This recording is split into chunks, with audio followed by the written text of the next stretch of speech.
All right, let's call the meeting to order. Does anybody know if Lonnie's coming this morning? I have not seen or heard anything. Okay, I haven't heard that she wasn't. She sent me a text asking if it was the first or the second Wednesday. And I sent one back saying it was the first Wednesday.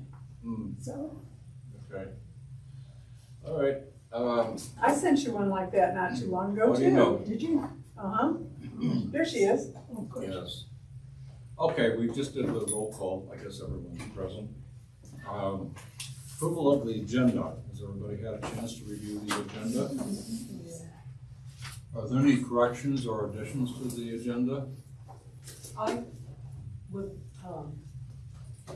would like to hear how the senior center visit went, that you did do that, right? Oh, yeah. Yeah, I'm just like sort of to hear how that went. Field trip. Okay.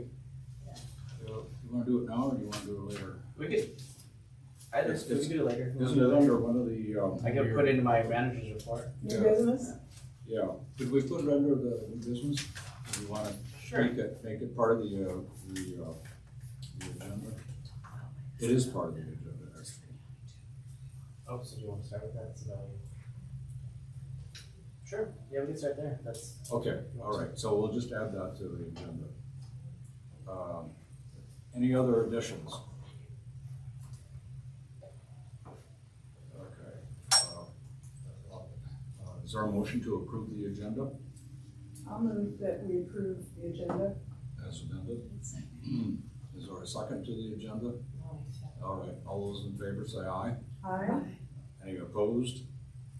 All right. Approval of the previous month's minutes. Are there, any corrections or additions to the minutes? There was only one thing that when Phil gave a presentation to us, we were going to get a copy of his presentation and I didn't get one. I don't know whether anybody else did. I did. Transportation, yes. Yeah. And I could resend that out. Did you? Yeah. Okay. Thank you very Yeah, much. of course. I can. Did you get? Yeah. All right, are there any corrections, other comments, corrections to the agenda? All right. I'd just like to say Robin does such an excellent Yeah, job. I nice. mean, Yeah, she does. All right, is there a motion to accept the minutes? Oh, no, I can get you one. Sorry. Okay, did you move? Okay, is there a second? Go ahead, Sheila. Sheila's got it. Sheila, okay. All those in favor say aye. Aye. Any opposed?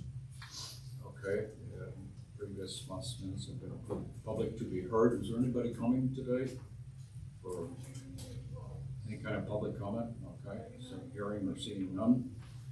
All right, the first item of business, we reversed the new business with old business because we wanted, out of respect for Randy's time.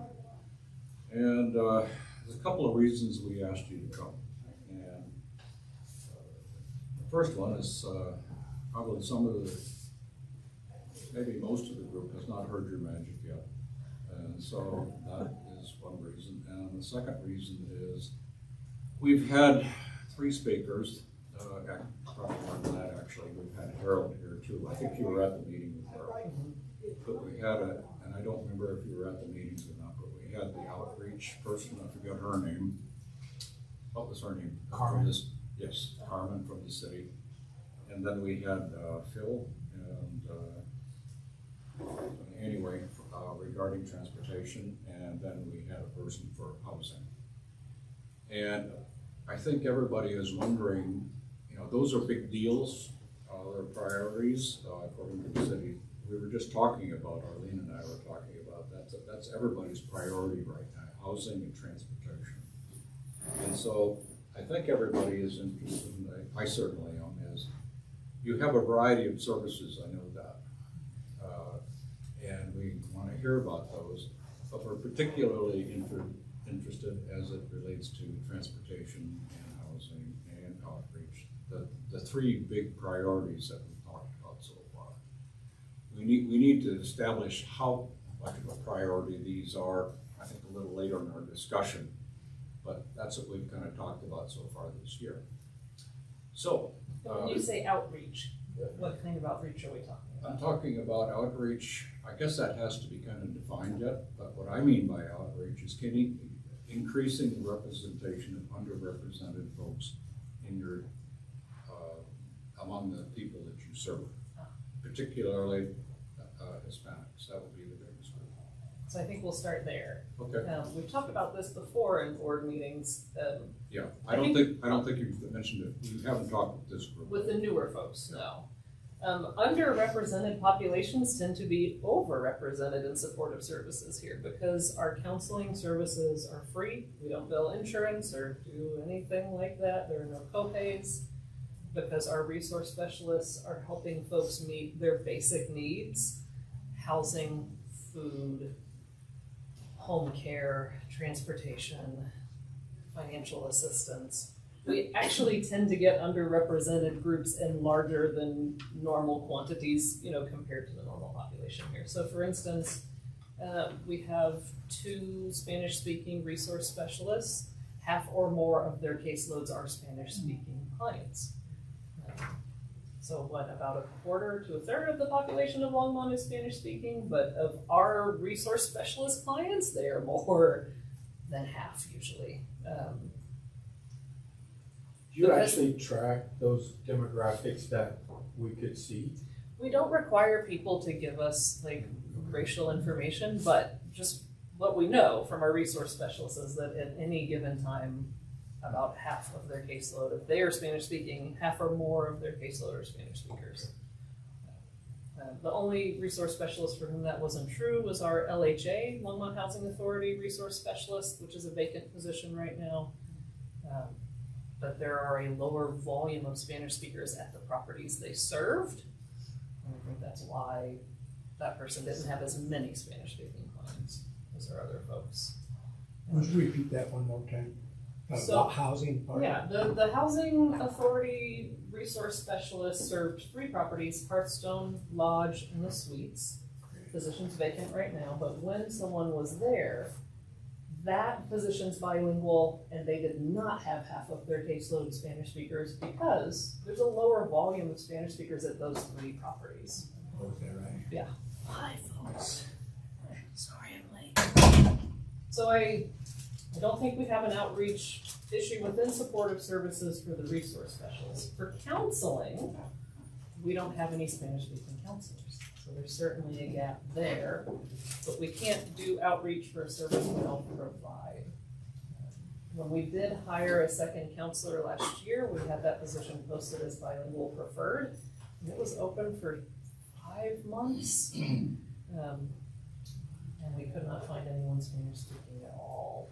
And So finally hired Kaylee, who was a great hire. Do you think or know if the 5-month period was because it was a bilingual requirement? It wasn't required, it was No, preferred. but preferred. Do you think that made it more difficult? I don't know. I know Children, Youth, and Families have had the same difficulty hiring bilingual therapists there and have had positions open for, do you know how long? Since I started. So all year? Yeah. And I remember at one point, maybe 2 months ago, asking when they're, what their applicant pool was like, and I think we've only received 1 or 2 applications at that point. So, What do you require besides the option of Spanish speaking? Do you require degrees? Do you require, they have to be licensed, which means they do have to have at least a master's degree. And it could be a licensed clinical social worker or a licensed professional counselor, or psychologist. Probably psychologists are not gonna be interested in this kind of position, but you never know. So do you think that salary is a problem? Are we meeting? So that's a really what's good out there? question. It is really difficult to compare salaries for our positions because, for instance, when I looked at other counseling positions like at Mental Health Partners, no one's job descriptions actually align very well with our job description. So I can't say. What I can say is that if you work in private practice, of course you would make a lot more money, but that's true of every kind of position in the city, right? If you worked in the private sector, you'd probably be making more money. The unfortunate thing, I think, in situations like that is that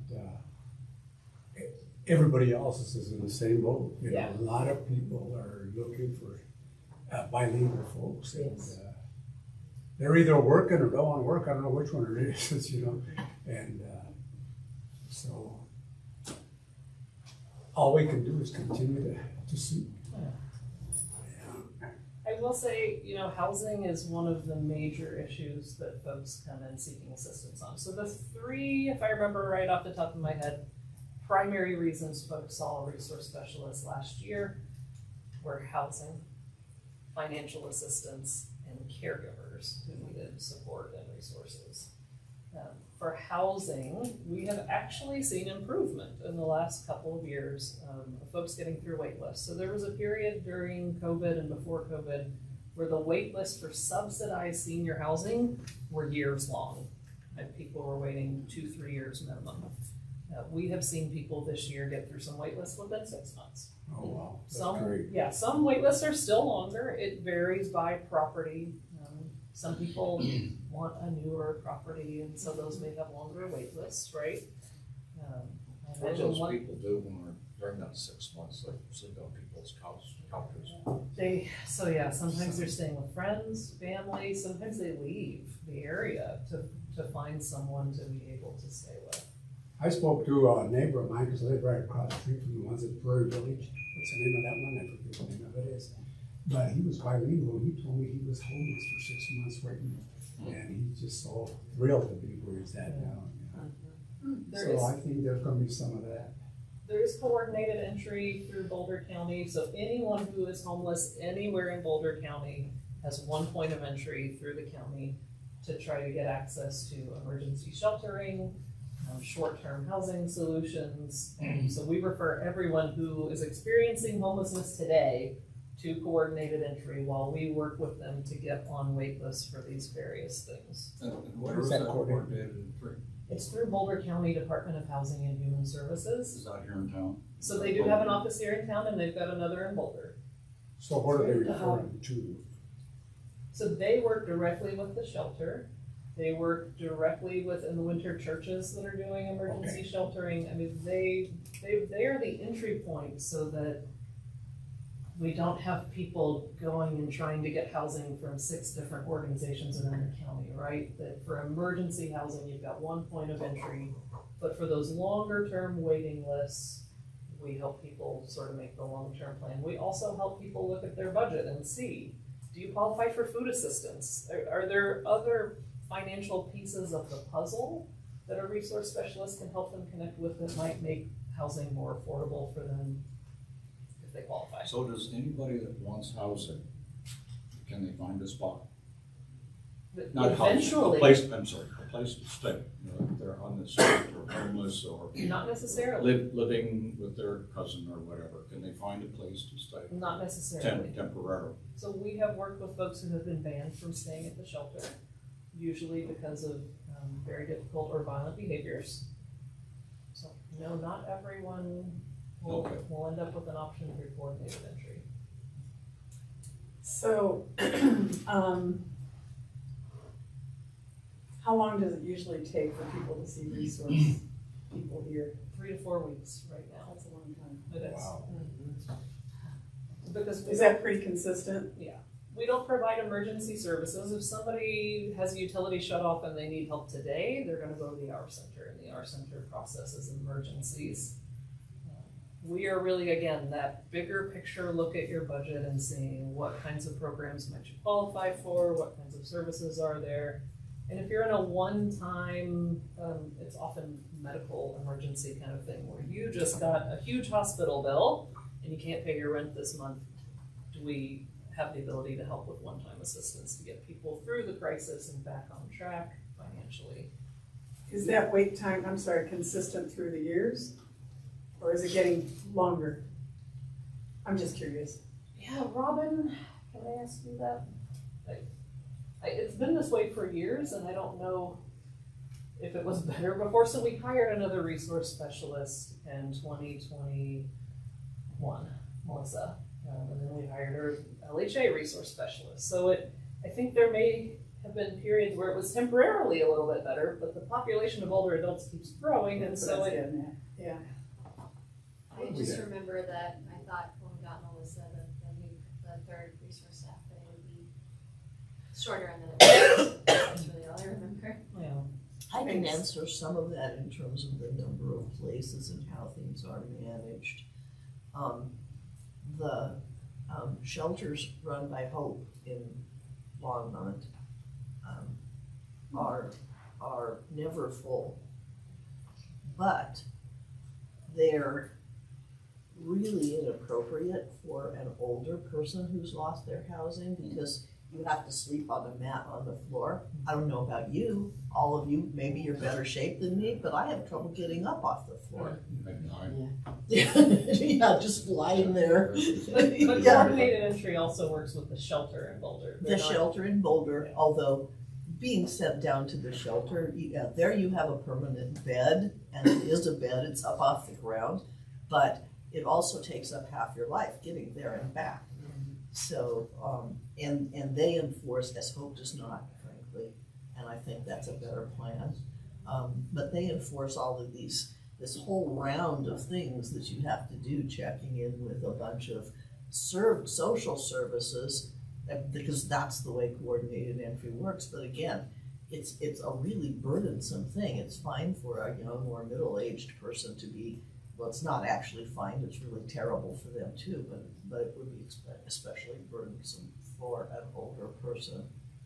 So, the first answer to the question is that our shelters really are not appropriate for people over about 70, I would say. Maybe even younger if you've lived a hard life. So they have to look at other options. Well, usually it's friends and family. I can also say though that the waiting list for public subsidized housing are way down since the city took over the Longmont Housing Authority. So that's a big help. Unfortunately for seniors, fortunately I think for the rest of the community, the next two big projects, the next three big projects for the OHA are not for seniors, because right now senior housing is all we have. So there is one more permanently supportive housing and one more family housing coming up real soon. So if an older person, 70, has no family or friends, they're just out of luck. They have to go to one of these less desirable places. It sounds like they find a place somewhere, but it's going to be not appropriate. Maybe a church. Church? Oh, the only two churches in town that have been persuaded to house homeless people are administered by Hope. Oh. That's what Hope's shelter is.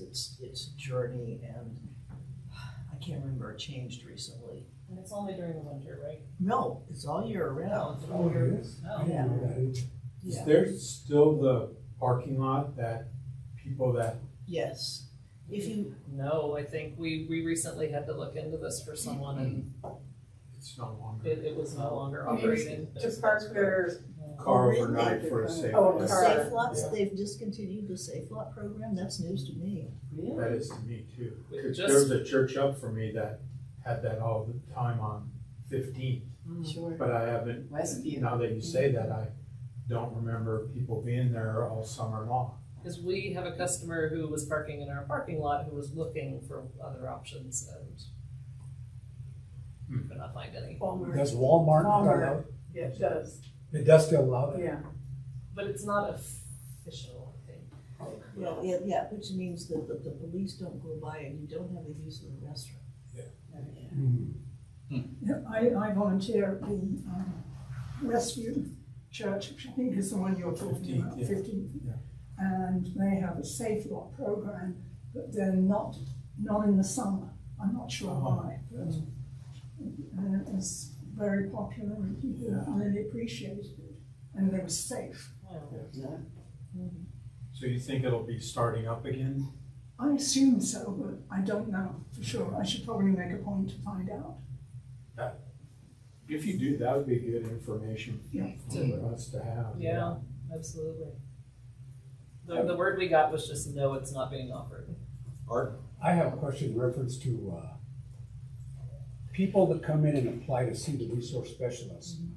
Do they fill out a application or not an application, but a referral form that, so that we find out immediately if it's an emergency or not, or how does that work? They can, we do have a form they can fill out, but usually I think they just tell the folks at the front desk kind of what their basic needs are, and they get that into their appointment slot. And if they say that there's an emergency, the front desk is immediately gonna refer them to our center. And what does this our center help with? It actually has monies to assist with utilities and things of that nature? Yes. Okay. And they have a worker there who works on trying to find longer term housing solutions as well as emergencies too. And do they provide some lodging, temporary lodging money? So they can, but they do the same thing that our resource specialists do, which is sitting down and looking at people's budgets and really determining what the need is. Because sometimes there are people who actually have enough money to get some housing for themselves and they don't want that. They want someone else to pay for it. Yeah. So it's not a guarantee. Every situation has to be really looked at. So somebody's not gonna be out on the street, in other words. They might be. I mean, no one can guarantee that someone will get housing. I go work out at the Planet Fitness, and there's people in their cars overnight right there in that parking lot too. But I have one more question, is that, I know one time Ubaldo Valdez, for example, volunteered here. Now, is that something that we look at as a possibility of getting a bilingual person that would be willing to volunteer to help the resource specialist? Because to me, it sounds like they're pretty busy. We have someone actually. Oh, you do, And I'm good. sorry that I don't remember her name, Okay, good. but she's been training in with Veronica for about a month. Okay, good, because I was gonna say, that's another way of getting some help. Yeah. You said that there's did you say 3-week waiting period from the time? 3 to 4, which is down from 6 earlier Okay, this 3 year. to 4 weeks, and it's been that way for a while? Mhm. Would anything change that? Like, you know, if you had more staff or more resources in the community or more resources within the senior center, would any of that change, or would it still be about 3 weeks just because that's how long it takes to move things? If we had more staff, it would change, but like Robin was saying, after we hired Melissa, it very quickly went back to the normal wait because the population keeps growing. So there's some trying to figure out how to keep up with the population that I don't think we've nailed down. I will tell you, one of the things that the Housing Authority is looking at is covering more of their properties than just the 3 we used to cover with the resource specialist. If they are able to fund that and do that, which they're looking at in next year's budget, that would relieve pressure off of the resource specialists here who are serving Housing Authority residents. So that might create some more space, but I again can't guarantee that it won't go back to a 3-4 week wait because the population keeps growing. Do you wanna mention a little how even like just because they meet with someone doesn't mean they solve the issue that day. So there's, the more clients you add on, the more work that person is dealing with, and like it's harder to serve 50 clients at once versus like 20, so there's that piece as well. Like even if they're open for appointments, if we just keep filling them, they're never gonna actually finish the jobs. So the wait's 3 to 4 weeks, but to get results could be much longer, Yes. is what you're saying. Because they're looking for grants if we're providing financial assistance, filling out sometimes pretty lengthy applications. You'd be surprised at how deep some of the grant applications go into people's personal lives. Because again, they're trying to make sure this person needs financial assistance and that there's not some other route that hasn't been pursued. So there is quite a bit of follow-up work, and we have actually worked pretty hard in the last year to change the resource specialist workloads because they were seeing 5-6 appointments a day. And then when you add meetings, staff meetings, trainings, anything on top of that, there was no time, literally no time for them to do all of the follow-up work that Robin was referring to do those next steps to help people get the assistance that they're looking for, get connected with resources. So we have really tightened that up where we want them having no more than 4 appointments a day. And some days it really needs to be less if they've got a lot of meetings so that they have time to follow through on what they just met with someone about. So that person's not waiting 2 more months to get the assistance they came in for which they had already waited 3 to 4 weeks. You all had asked about transportation as well. I wanted to highlight, in the middle of our go, we always have a resource guide. These are kind of the most commonly requested resources that people are looking for in the community. So if they can self-help around connecting with resources, this is a great way to do it. We put it in the middle of the go so that folks can rip it out and hand it to a neighbor or a friend. You don't need connection to resources yourself. And there is a whole column here about transportation. It sounds like you're already well aware that transportation is difficult. We went through a period this year where VIA wasn't taking in any riders. We have folks who use Flex Ride, which can come pick them up at their door and take them somewhere. But sometimes Flex Ride can't get them home. Yeah. And sometimes that happens with VIA as well, that they've got the ability to do one leg of your trip, but not the whole trip. It's tough. I think the volume of transportation need is greater than the volume of transportation assistance we have, even though we've got a lot of different programs that you'll see here. It's just a growing need in our community, and particularly around folks who have mobility issues and cannot walk to a bus stop. I'm sure you know the limits, or the routes in Longmont are just limited. We don't have as many routes as in Denver. So some people have to walk pretty far to get to a bus stop, and we've got folks who can't. Or they have a walker or a wheelchair and it's not accessible. So they've got to use some of those alternative systems to get transportation. So is Accessoride part of that, your transportation? Yeah, I think Accessoride changed its name. No, I don't Colin Ride think so. changed its name, sorry. Colin Ride changed to Flex Ride. Yes, it is part of that system. It's on And it's the- just, is it it's in just your limited. resource? Well, Yeah. Accessoride you have to apply for, Right. Yeah. and there's a more in-depth process. Oh, and then they need to have drivers, and I don't know that they have drivers. Bonnie? Anybody? We had a question. Yeah, is Accessoride where they have to go down to Lakewood or Littleton to get approved? I think it is. Yeah, I don't know off the top of my head. It's RTD, right? Whatever is RTD, But they're willing to drive them, right? yes, they will come and pick you up, they will bring you down to the building. It's usually about a 2-3 hour process, and then they drive you back. So you're giving up a day. Yeah. And for some people, it's hard because they can't be in a vehicle that long, you know, it's like they're fragile and they can't really feel comfortable being in a vehicle that long. So. You know, a real barrier is if you use a respirator, because Medicaid only pays for one battery. And so Takes long. yeah, if you're gone longer than your battery lasts, you're having breathing difficulties. We have bought extra equipment for people over the years that Medicaid wouldn't cover.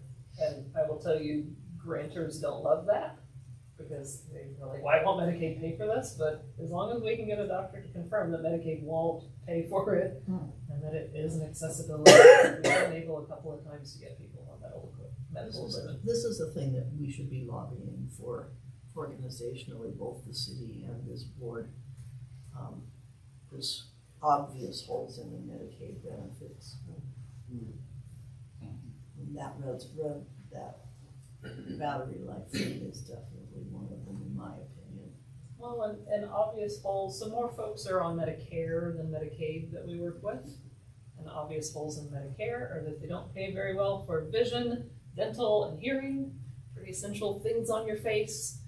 So we have gotten other grant funds over the years to help people pay for dentures, classes, eye exams, hearing exams, I mean, kind of the whole thing. And it has become very expensive. So the resource specialists will sometimes pull $1,000 from this grant, $1,000 from this grant, $1,500 from that grant to just help pay for one person to get dentures or one person to get hearing aids. Even if they have insurance. Yes, that's what I'm saying. Medicare just covers very poorly. Because with United Healthcare, all those things are covered. If you can afford to do No, a supplemental no. program, I do not have a supplement.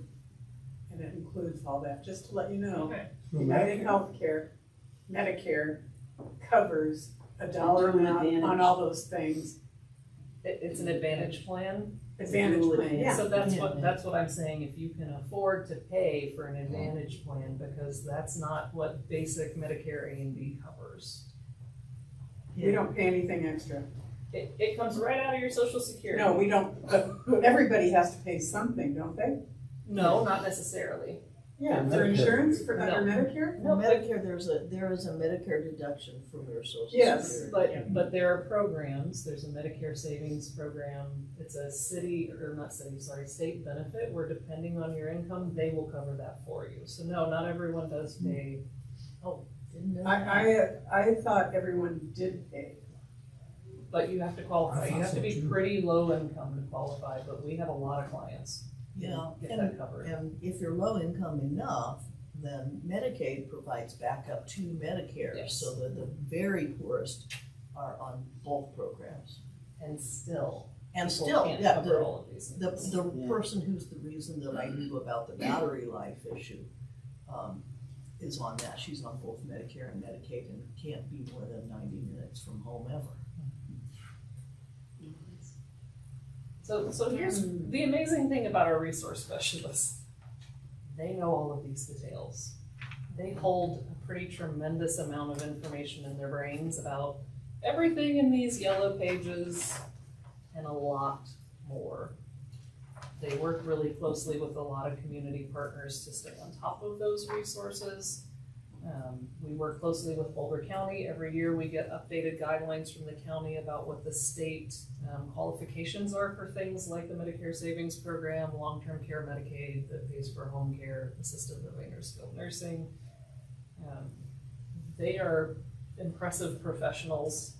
And the tremendous Keep track of all learning curve for a new one. Yeah. Oh my God, that'd be a lot. Well, if you look at the people we've hired over the years, they all tend to have experience, because somebody green walking out the door really is an enormous Oh. learning curve. New people are pretty experienced. Yeah, and Amy Ion was an intern here before.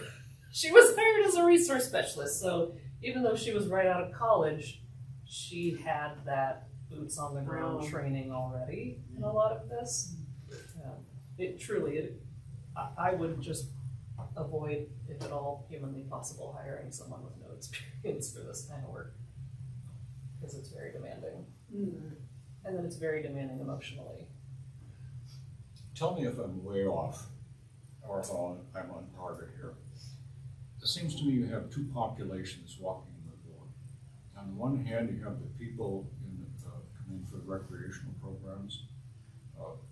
You've got all kinds of them. What I've seen so far, they seem to be pretty much a cross-section of seniors in the community. You know, some low income, some high income, just whatever, just a cross-section. Whereas the people that you deal with, the counseling staff and the resource specialists, by its nature, most of them would be low income. So you've got two very different populations there. Mostly, I but mean, not as far as- entirely.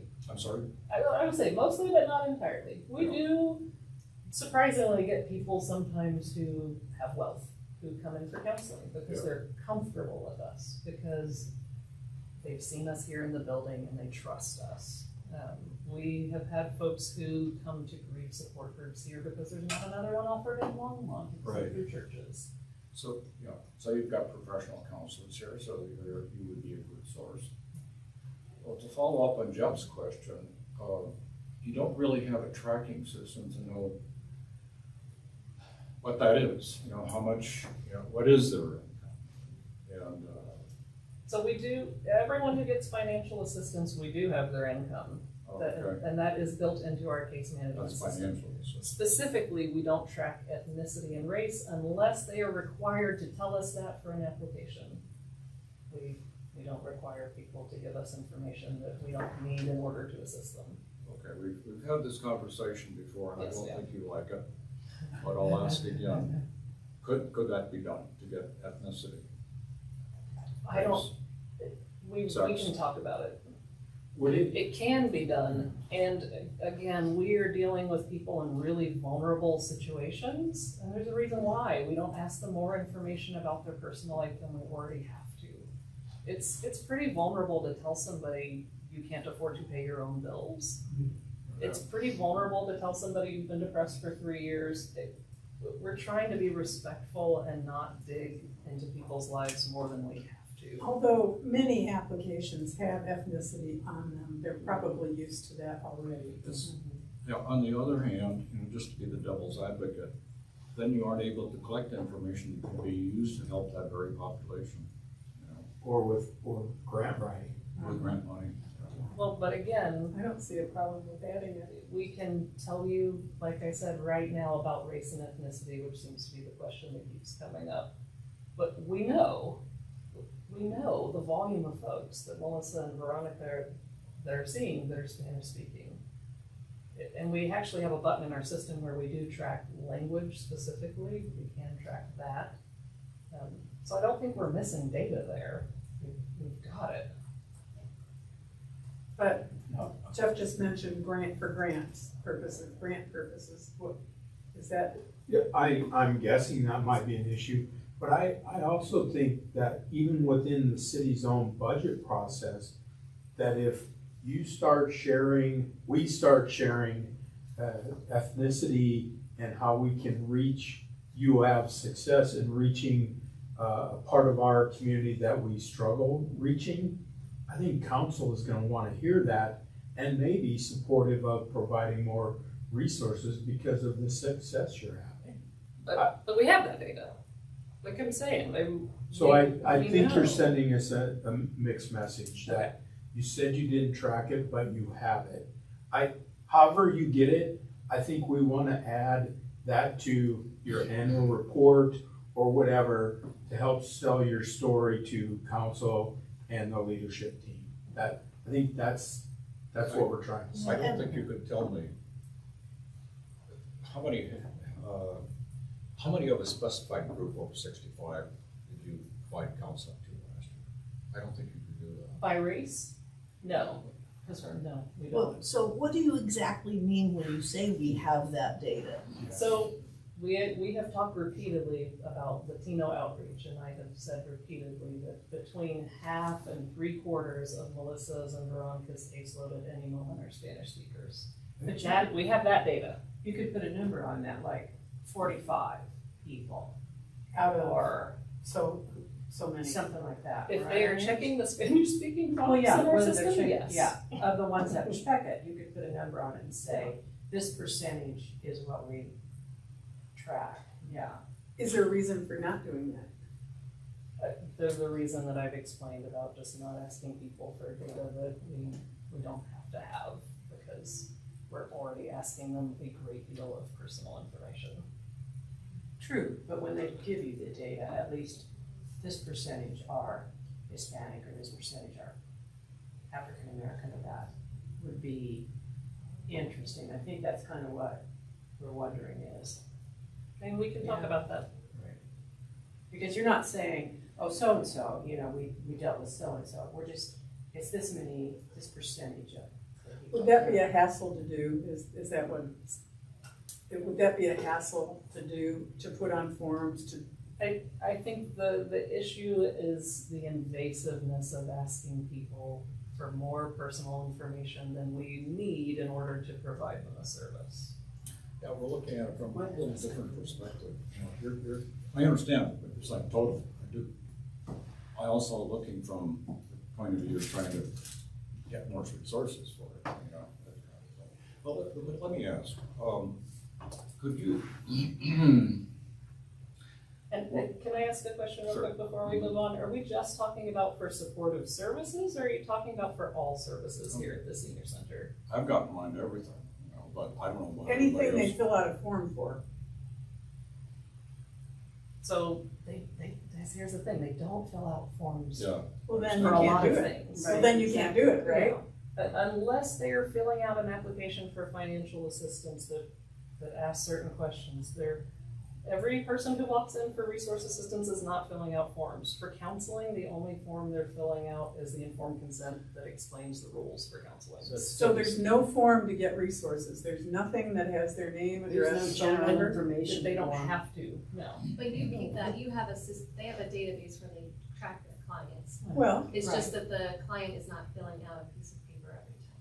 That's right, but you have, they have an appointment, which means you have their name and their contact information, and you could, in fact, store other information about them. 2 or 3 questions probably does not feel invasive to me, that just go with their appointment. And there's perfectly good reasons for it, like scheduling them, scheduling someone who is more in touch with their community and background if they need counseling, for example. So, I mean, I feel like you look like you're being put on the spot, Brandy. but- I'm sorry. Well, I will say I'm a little frustrated because I feel like I've explained this Several times. and I feel like we don't really ever go anywhere with it, and we keep talking about it. Let's have staff talk about that, and maybe we can report back at a later, different meeting. We've done that too. Yeah, so I will make sure, I have it on my list, and we'll make sure that we talk about that. And I'm not making a commitment that we can make that happen, but let us talk outside the meeting about that. Let me ask Can one I other just say question. one thing, or ask one thing? If you did capitulate and asked everybody's ethnicity and we tracked it, what would we do with that information? Well, and are we asking everyone at our front desk who registers for something? Or are we only asking everybody who has supportive services? And if we only ask everyone who's getting supportive services, why? And so from what I'm hearing from the advisory board is the collection collectively as a whole facility, whether it's for programs or counseling support or resource support, right? It's to be able to identify in our community and our facility specifically who we're serving at what capacity. Is that what you're saying, is being able to collect that information too? From there, being able to see what resources exist, resource supports that exist that can support us in that work? Is that what I'm hearing? Well, I think so. I mean, I think that the reason that that everybody's talking about it, Brandy, is because we're focused on there isn't enough money, and there are grants. There are state and federal grants that are focused on promoting social equity, and if you realize that you have a social equity problem and can document it, then you have a better shot at landing some of that money.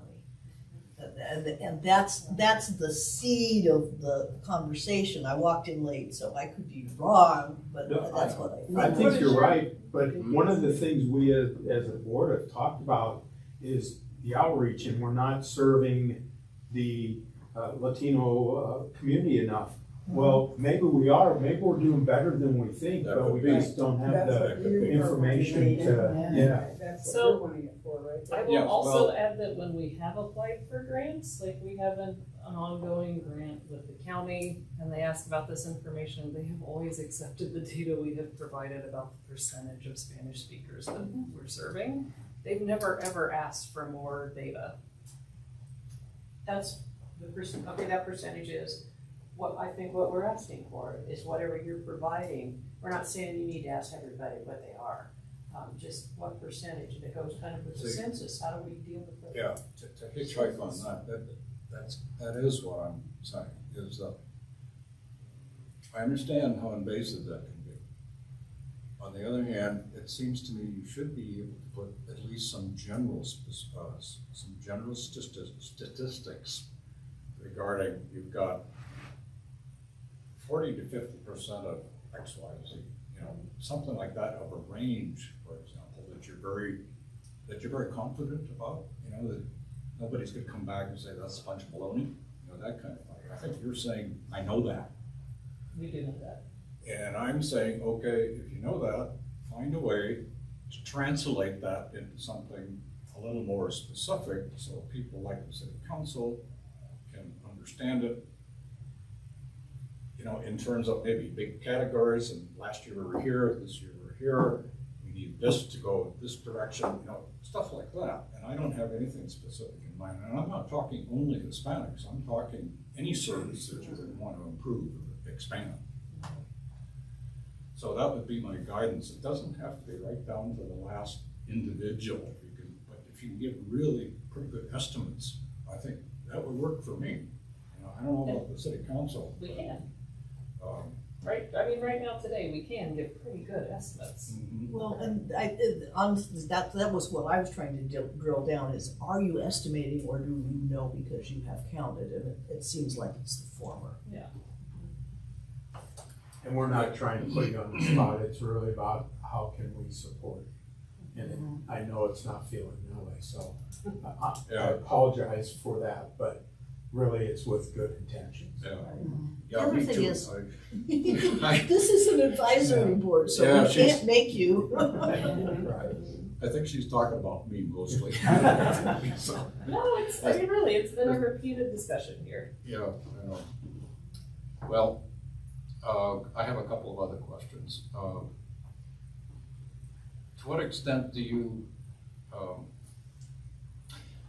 do I phrase this? Do you have much to do with the recreation side, the program side? I personally do, Yeah. not most of my team, the supportive services team. Okay. So I program emotional wellness, dementia education, caregiver education. Right now I'm still doing Spanish programs and resource education programs. Okay. All right. But your resource staff are pretty much standalone. They're Department doing of resource programs. work, yeah. So every once in a while they'll do programs, if it's something that's close to their heart where they've got expertise. So Veronica does Regalo de Paz, which is a program that's advanced directives in Spanish for Spanish speakers. Yeah. She'll do Pan Cafe La Muerte. Melissa has helped with that a few times, but in general, programming is not part of their job duties like it is for me. Anybody else have any other questions? Thank you for coming. I brought our RAC card that explains all of the kind of supportive services if folks are interested in that. I'll pass that around. And I also brought our peer support program brochures. Beth is one of our peer support. Is that a new volunteers. brochure? Yeah, we got it this summer. Well, I'd like to just conclude in saying that, you know, I know you folks work hard here. I mean, it's obvious you're extremely busy. I don't think I don't know that we're in any different situation than any other municipality or county or anything else with the issues that we're dealing with. Am I correct on that, or do Well, we know that? That's a really good transition into talking, I think, about the senior center visits. I visited with Summit County Senior Center, so they had come and toured with us in the spring, I think, Summit County, and had invited us if we were ever in their area to tour them. And I went up to Keystone to present at a conference and stopped and visited them on my way in. And it's amazing what they do. They are a combination senior center, community center, and day program. They have a small building, they have a small staff, they managed to pull off a lot. But what made me feel really grateful, and I actually texted, I think, Ronnie while I was up there and said, oh, the city of Longmont provides us a lot of support that we don't see other seniors getting. Like resource staff, counseling staff, you don't see counseling staff anywhere. Resource staff, you're lucky if you see that in other senior centers. Really, the financial support we get from the city, the acknowledgement that older adults matter and deserve, specialized services is just not happening everywhere. And I really think we're more resource rich than we think. It's easy for us, and I include myself, to forget because the need in the community always outpaces our abilities. But the volume of resources we have here is tremendous. Tremendous. That information could be really helpful to share with people that don't believe that here. Yeah. Actually, yeah, that's. I mean, if you know what I'm talking Conversation we've about. had. Because there's a lot of, I'm hearing so much rumbling from when I did the survey, from people that filled out the survey. I mean, there's so much rumbling and so many rumors and Yeah. such a gossip mill going on. It's incredible. Yep. And it has to start from somewhere. I don't know where, but, Oh, we know where, come well, on. but, yeah, I just want to share that. Like I said, it's easy to forget. When we have homeless people in our community who are 80 years old, it's easy to forget that actually we are very resource rich here. And the city of Longmont provides support that's pretty above and beyond what anyone else expects. When I was talking with the folks at Summit County, they just kept asking, who pays for that? How do you get that? And, you know, I talked about the Friends and what they pay for, what the city pays for, what we get grants for. And it all started probably with one person. Yeah, I think Michelle Waite was a very strong advocate, but the city bought in. Right. It wasn't just Michelle, right? The city has maintained that It's support. been over many, many years of preaching the story. And that's what I tell them, that they need an advocate, a strong advocate. We have a strong advocate. Well, yeah, but no, what I mean is, Summit County. I'm not mentioning anything about Ronnie's position right now. I'm talking about somebody that was been in that position for years, has a head up on all of the people in Summit County and, you know, somebody that's been doing it consistently with the council and with the staff, and it was just a real gift for this city. And Ronnie's carrying the torch. Your job's easier. Right, oh, no. Oh, yeah. Now. I don't know about that. Now, what I mean is, a lot of But the base is She set. did A lot of the fantastic base- job of setting a solid foundation for Yes, us to, as the you're saying, foundation. evaluate and continuously improve. As long as we're evaluating and being proactive and being forward thinking, right? Then that allows us to be in a position to meet the needs of our growing community and population. You know, Brandy hit it right on the head when we went and visited all three of our locations on our field trip. We went to Erie, Thornton, and North Glen, and not one of them had counseling, on-site counseling or resource supports. I didn't see anything advertised anywhere through any of those facilities either. And it goes back to laying that solid foundation of where we're at, that we're well ahead of the game. But even seeing these other facilities, one of them was a standalone, two of them were inserted inside of a rec center, and piggybacked off of their space. So yes, they had rec programs, but they used the recreation facility for that. Yes, they had classes available, but they scheduled around rentals basically. Just, you know, we have our own facility that we reserve our own spaces at. And there was only one location that mirrored what we had available for here, which was Brighton, just as a standalone in space and availability, but they do not offer the same things we do, going back to the counseling resource supports, as well as even our day programs and classes. There's, I would say they're probably, no knock on them, but again, from the resources we have here in Longmont, our staff resources, right? I'd say they're programming at a 30, if not 40% capacity that we are. You know, and it just, we have a lot, but we need more. Yeah. We always Keep need getting more old people. Well, an engaged community too. It was noticeable, we didn't see any older adults at one of the places we visited. We saw two at one of them, That standalone. and I think we saw like three at the other. And at one of them, they were all talking about how great we are. Where you They are. were like, they're from Longmont, have you heard Don't about their forget. seniors? And they Yeah. were talking about And I want to say is that, you know, doing a fantastic job here, commending the staff is very important.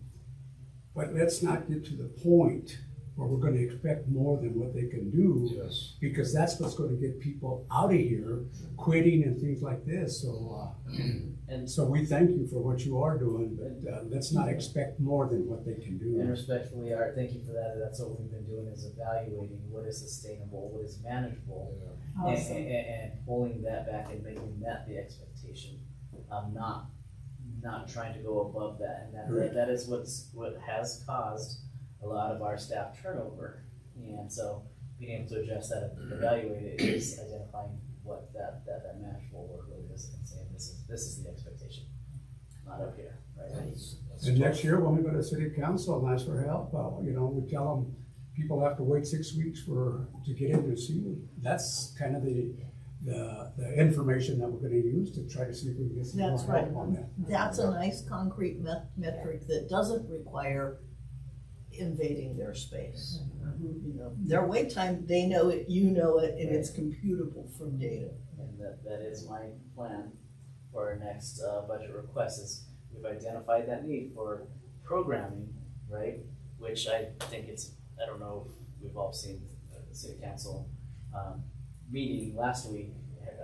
Harold presented our budget requests for FTE, and we, at this time, he's moving forward with a request for 1 FTE for us at the senior center for programming specific, but also additional part-time hours as well. So Did I hear that right? that is right. What was One the initial FTE. request? I can't remember. So another programmer, Well, so he's satisfying the request that was made, that is correct. It not, does help One that of it's the- late. Yes. huh? One of the two. He actually requested two. I requested Well, that's what I'm I'm thrilled to asking. get That's one. what I'm asking. That's what I'm asking. So You always have to ask for more than you can. right, one and additional part-time hours, because walking in, that's what the need was, right? We're programming at a rate that is not sustainable for 2 people, addressing that need. Now looking at our next step, you know, we're looking at that's the first thing that comes to mind, is that wait time. So that's my next goal, is starting to unpack that. What supports can we get to address that need, to alleviate the pressure and stressors from our resource staff? So Awesome. that's the next Excellent. goal. Excellent. And we'll see if LHA You gets guys are their amazing. resource specialist. We'll see if LHA gets their resource specialist request, and that could shift Yes. the burden on our folks here. Good. That's great. That's great. But they have a different budget cycle, so theirs is. Yeah, it's still the council approving it, acting as the board of commissioners for the LHA, So but it happens in a different meeting. Harold has till the end of August to get his stuff together, right? This, Okay. yeah, well, Okay. the statute is the end of August, is they have to present an overall budget, and then they spend up catching up, the whole month of September is catching up all the detail that they couldn't present by the end of August, so we just sort of, they skim in by the skin of their teeth through that statute. All 'Cause right. last night was budget.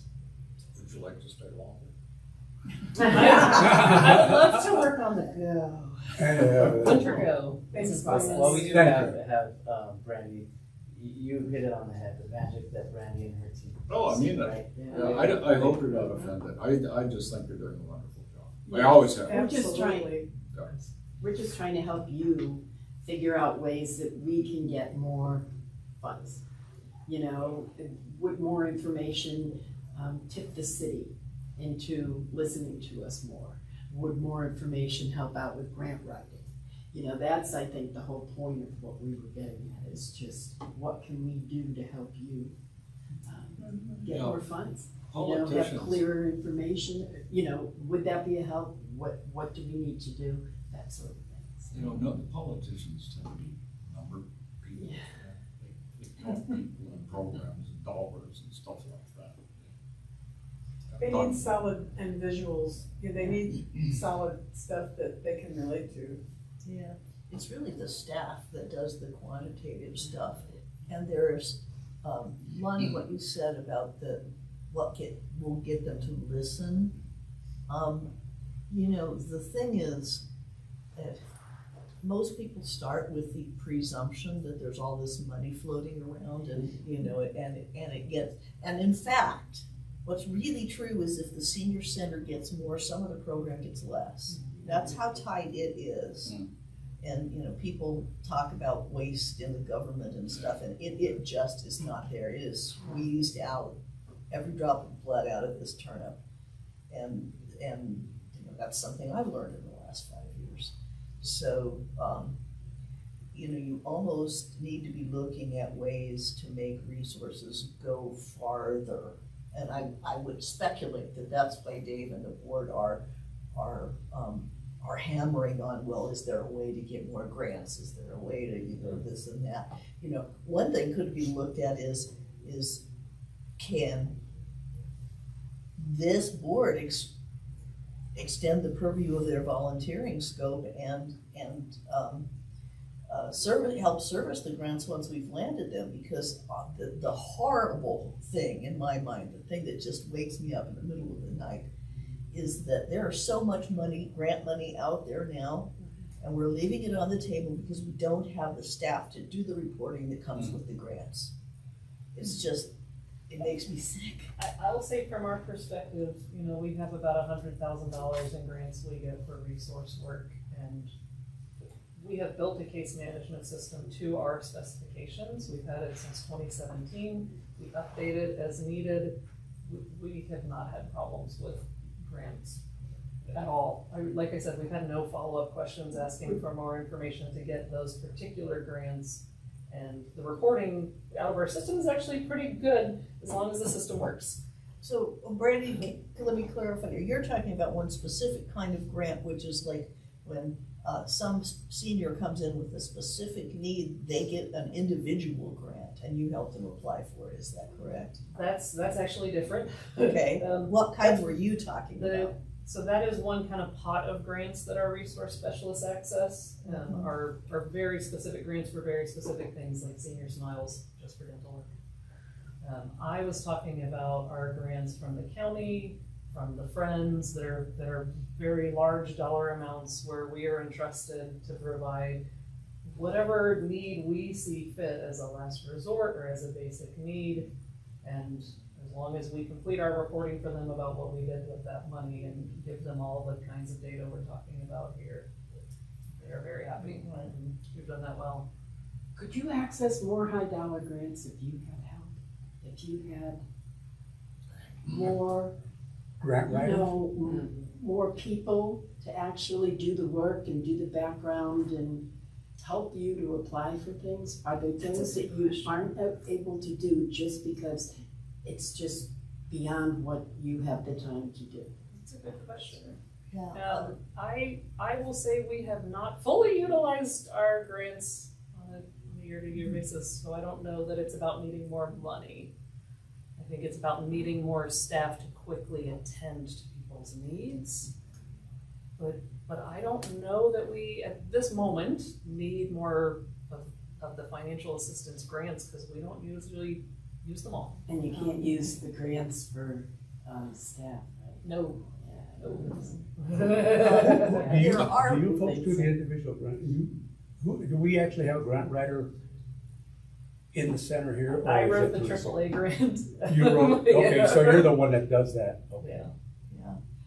But I would say, and I think this is where Lonnie's going as well, there are whole classes of grants that you haven't even mentioned. There are state community block grants, which are federal money, you know, there are all those, and they're totally different. They're for a specific purpose, like expanding the center, or you know, painting the walls a less depressing color, or, you know, all of they're specific, and they have a definition of done, and they require, you know, reporting that is individualized to the grants. And what I'm hearing below the line is that those are completely off the radar in this organization.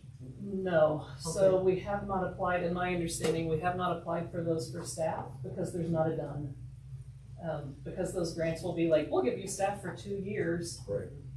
And then we don't have funding for a staff position anymore. So Right, it goes away. We have actually chosen not to apply for grants, in my understanding, about staffing, because they're not permanent and the need is not done.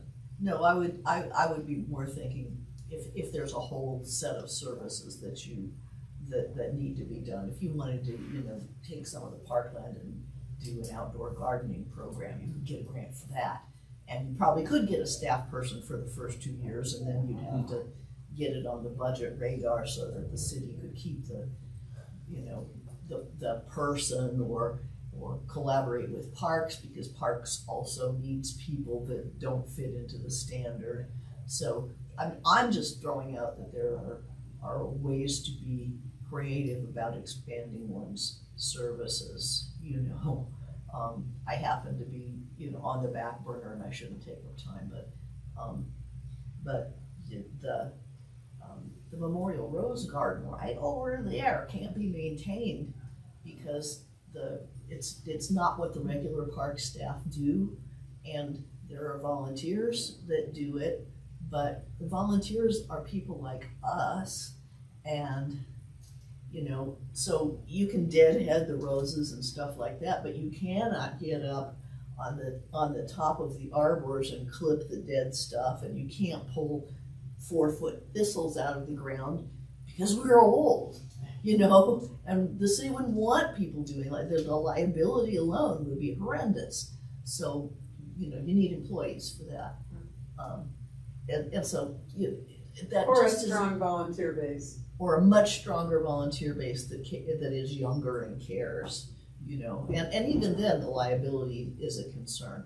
So, and that's just an example of that. There are ways to get bigger money grants creatively and maybe collaboratively among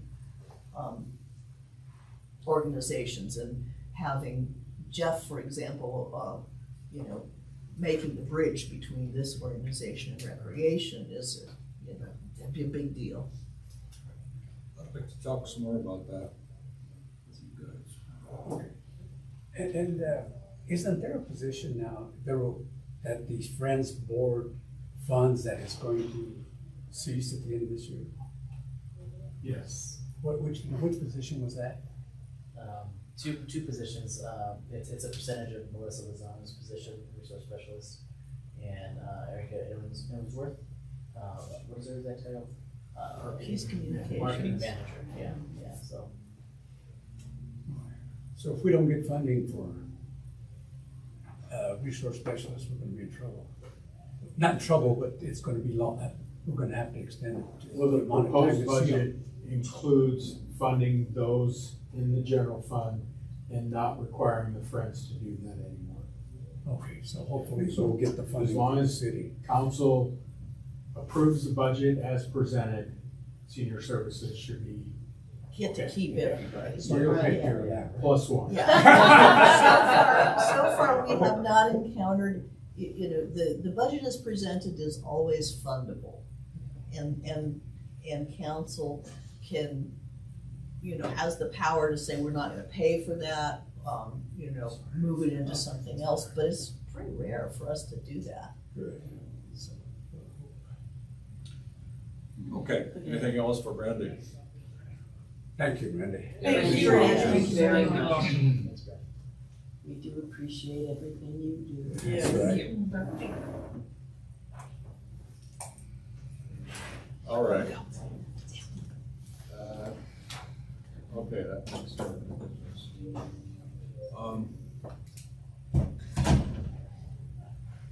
Ronnie, make sure she understands. Yeah. That's what we were just saying. Yeah. This was not personal. I think she's wonderful. I It's, really do. it's, And I understand her counseling point of view, you know, protecting confidentiality and all that stuff. Yeah. But we have to ask these questions.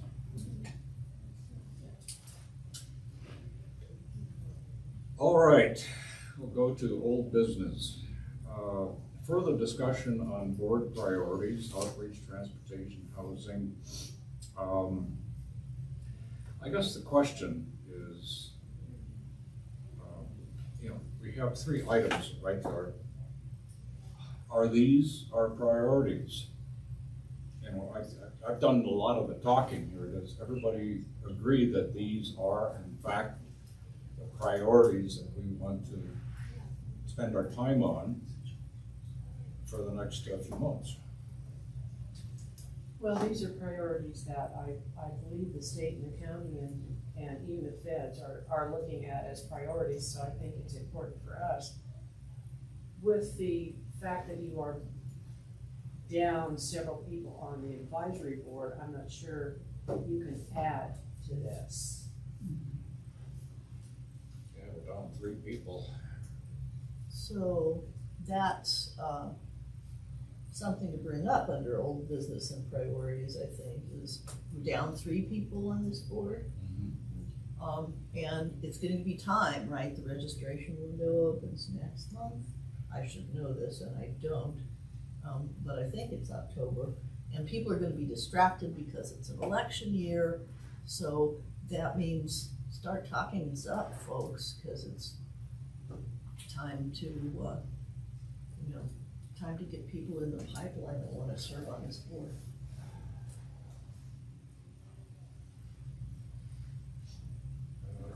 The only people I know are people that golf.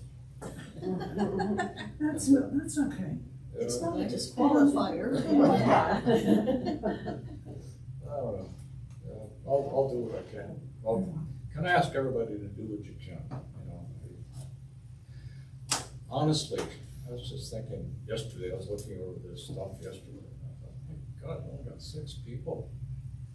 God, we've got so much to do and there's only 6 people. And that's when I decided, we were talking about that earlier, Arlene, God, how can I ask people to do more? We need a bigger board. In the past, what difficult. has been the best way to recruit new members? Is it just word of mouth? Individuals Yes. talking to other Individuals. individuals, and we've tried. Marcia helped a lot on Well, that too, and it's difficult. I do have one guy in my back pocket, kind of, because he was gonna apply this last time and he messed up the application and thought he had submitted it and he hadn't, so they wouldn't let him in. So he has sworn in blood that he's gonna apply again. Why don't they make it easier, because they have to vote, because it's a time restraint, Jeff, or Marcia? It's like Don Quintana did this one with Google Forms or something, and so it's quality assurance of software, even if it's ultra simple software like Google Forms, is hard. So she, could go through it and fill out the forms and all the data landed in the right place. But if there was an error, she didn't test all the possible error paths because she wasn't trained to do that. I QA'd this one, it might be some better, but, My question is we can't take applications all the time because it impacts the number of how long you serve. So each one of you can have, you started in June, you started in April, and you started in January. That it all has to have some consistency to be able to keep the 3 or 4 years of your terms. that can't be tweaked? No, well, I think the challenge is that when the clerk's office does this process, it is very time consuming and is very difficult because remember, it's just not this board, it's, half of all the boards get done in December and the other half get appointed in June, unless you have vacancies. So if you have vacancies, you might hit either one of those. And again, I'm trying to defend something that I have no say over, so I'll qualify that. But I do think it is all tied to the timing of it, when terms start, and really how difficult and how time consuming it is to go through applications and that sort of thing. There's no emergency provisions for boards that are down a lot of people? Not that I'm aware of, because I'm involved with other boards that have had vacancies and they have to, with that. So we're not next alone? 6 months, no. oh, no, goodness. I mean, and the other thing about it is that these boards have their roots in the charter, the city charter. And the city charter can't be changed without a popular vote. Right. and I don't know exactly where it really is roots, you know, Yeah. certain things grow out of the charter and certain things we have more latitude on. But our existence is in the charter. And so, you know, and that recruiting cycle is too. I think you bring up something that at some point we should probably have a conversation about is, you know, what your thoughts as board members are in, you know, are these conversations productive? Do you feel like you're making a difference? Or do you feel like, you know, we're wasting your time? And we want to make sure that we're providing you agenda items that you feel like you can make a difference in, than just rubber stamping everything that Ronnie and I bring to you. Well, that's kind of hopefully what we've been doing. And I say that only because I know other boards that I'm involved with don't have the opportunity to be as impactful as what the senior board is. Parks and Rec Board, I think, is another example that they do some really good things. But there are other boards that, you know, it just, sometimes I wonder if people feel like we're wasting their time. They don't matter. Well, I think we'll know a year from now whether we've had any kind of impact. You know, You know, it's. I- I'm I sorry. would ask, I think Ronnie, when he sent the agenda out just a couple, 3 days ago, he asked if you had any additional agenda items. Maybe, let's see, I think you probably did it as late as you did, because it's supposed to go out like a week with the reports, because you didn't have the reports up from everybody. And so I would encourage everybody, if you have a report to submit, at least come in a week before. And if you have agenda items, let us know. You know, so you're included in how we structure this agenda. Okay. And just, can I add some? Sure. Just so you know how it works right now is Ronnie and I meet with Dave a week or two before the meeting to talk about the agenda. So anything you can feed into us prior, we can work into to that process.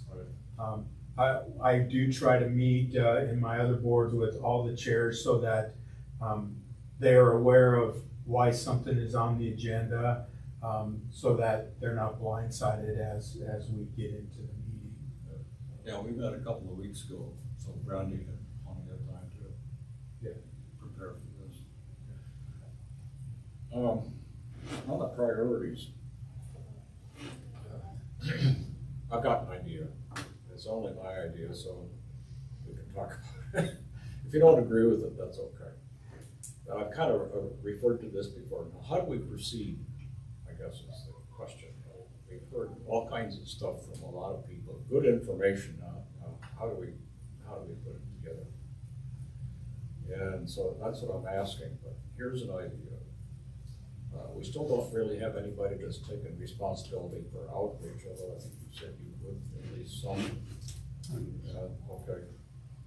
So, well, let me ask first, does anybody want to assist Art with the whole area of outreach, how we might do that? What would that look like? That's the question. That's one of the things we need to sit down and discuss is that how we would do that. Well, let me go on, we'll come back to that. I'm thinking, Arlene and I talked about this a little bit before the meeting. And I think Arlene is prepared to bring back to the board, I don't know if next meeting is too early, maybe next meeting or the meeting following, to talk about her take on the transportation issues and what we as a board might recommend. And I don't know what that will include, but it could include things like budget, staff, programs, facilities, I don't know. So that would be up to Arlene to bring to the board.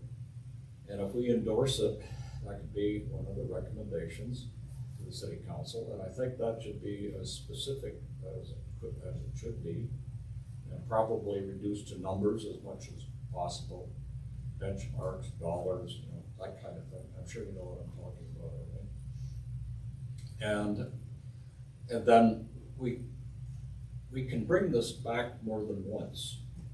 You know, we don't have to have everything done in a single meeting. We can talk about transportation in more than one meeting. And we can do the same thing with housing, and the same thing with outreach. So it'd be kind of an iterative process. Maybe we would want to bring back some of the folks that have been here and talk about some other questions that we may have. And so that's one idea. And with the objective of being by April, we talk these things through. And we know what we want to recommend to the council. And again, I think the charter just says in general operations. So that kind of opens up everything. So I think we're free to make recommendations in almost any area. But I think the key thing is they gotta be reasonable. They gotta be specific. And I think they gotta be measurable in some fashion. You know, to stand a chance to having being passed or recommended or passed on to the staff to implement. Yes? I have a suggestion about transportation specifically. You know, because it's not just staff and budget. A good thing that happened when council accepted the staff's statement of what the council's priorities were from the last retreat, we got them to change the recommendations on how Vision Zero was supposed to be implemented. They were going to spend almost a year and a half planning and then start work on it. And now it's changed to a more agile thing where they're going to spend a quarter talking about how they do, residential streets, because those are the easiest to muck with, And then when you get into arterials and highways, then there are other agencies that you have to work with in order to make any changes, but we can do whatever we want to our residential streets. Well, we are boots on the ground that can identify scary places for seniors, and one of the essentials of Vision Zero is making small modifications in your street plans to see how they work. And maybe they're reversible, maybe they're, you put in Jersey barriers, or those things that look like bike racks, but they're really street barrier tools and stuff like that. So one of the things that we can do is by the first quarter come up with some recommendations for problematic areas in the city. If you talk to a lot of people and you say, in fact, we already have our first accomplishment notched on that, because we're the board that consistently complained about the crosswalk timing. And they went out and upgraded their software, and that's going to be fixed. And so we should feel empowered by that, and go ahead and make sure that we're providing input that says that makes Vision Zero effective right away, not starting in a year and a half. So just a thought. So to go back to your point, are we having meaningful impact? Can we get through this process, make some recommendations, and have something come out on the other end? That's kind of where it's at. Well, and that's pretty cool to hear about the crosswalk thing, because when we talked about it, it sounded like they couldn't really do anything. Yeah. So to have success is great. Yeah, I mean, it's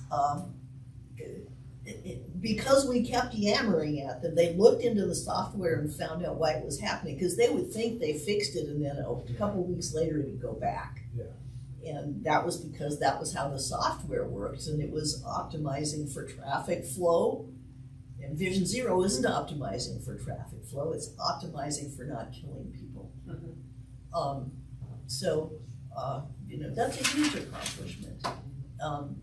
And we should see in fact, we should, 17th in Maine, I think, has the new software now. So we should see improvement. I wouldn't expect it tomorrow, because they do have to learn the new applications and stuff. But yeah, that's a place where we can have real impact, and our staff of specialists is not big enough to go over this whole city looking for problems.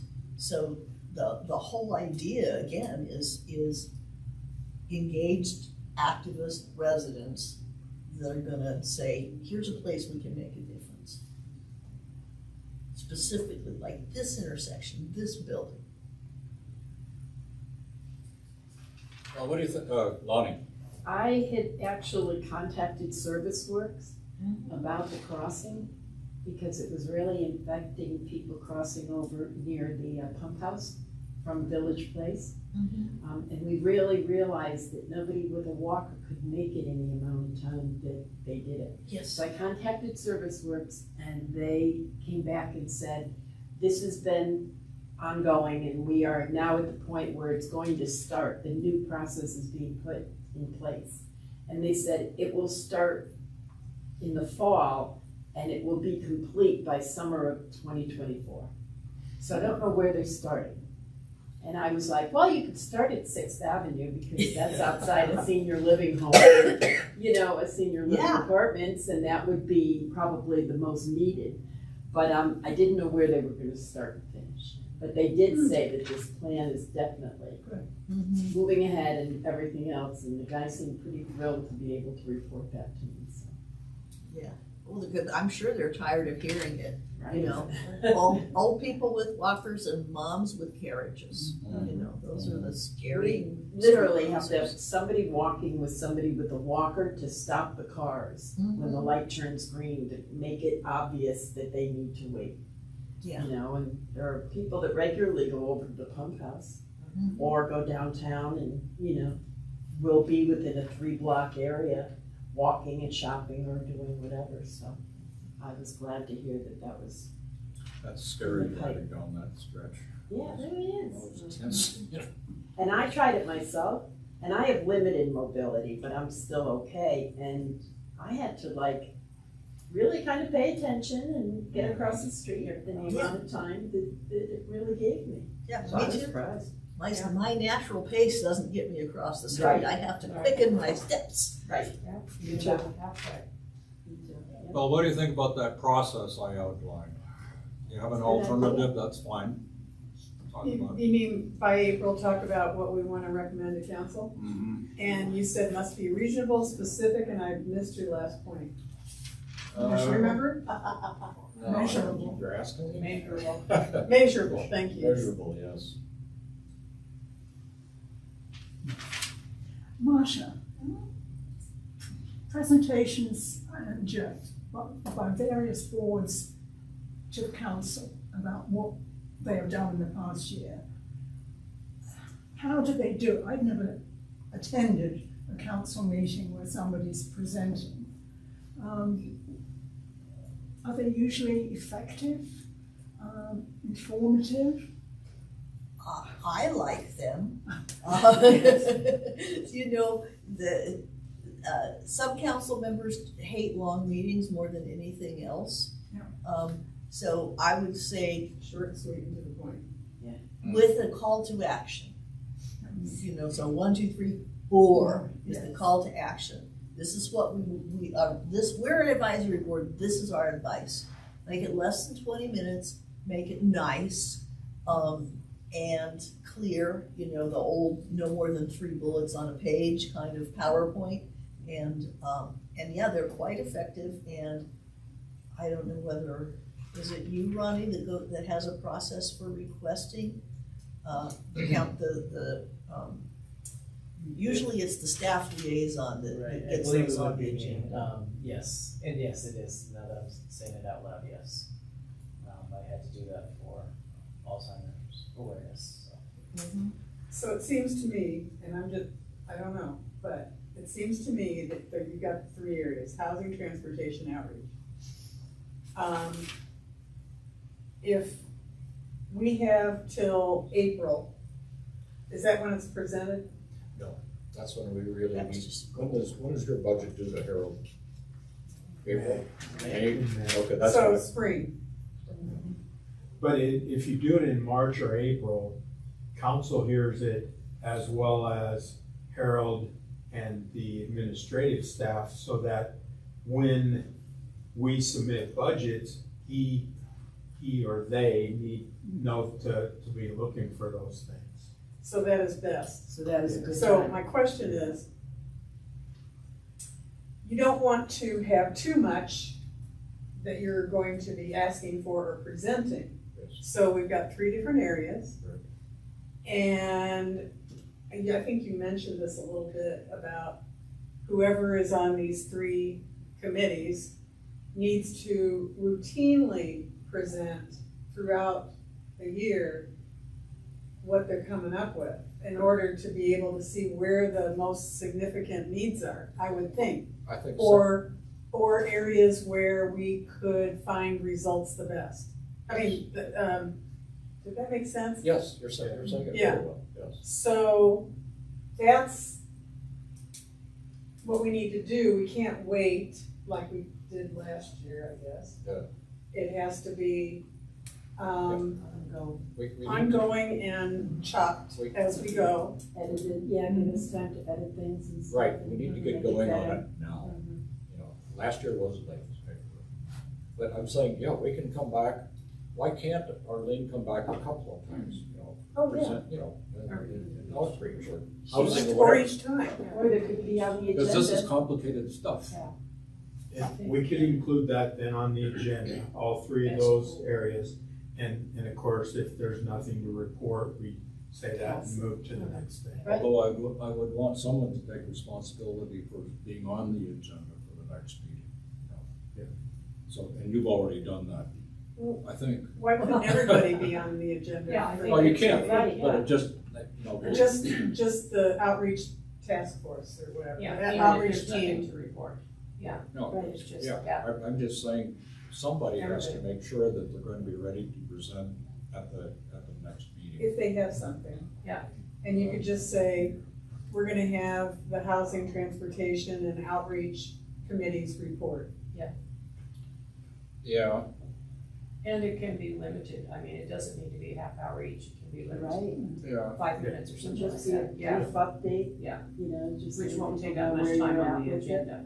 Okay, you Yeah. wanna do it that way instead? I think that as an ongoing thing Okay, is gonna be, Keep us on our toes. well, Right, and people will remember things too, okay. you know, I don't, But I'm still looking to fix the responsibility for someone taking the lead at the next meeting. That's why I keep looking at you. okay, well, I'll see what I'll Okay, all right. we'll all come up with something. Okay, well, so I guess that's our process then?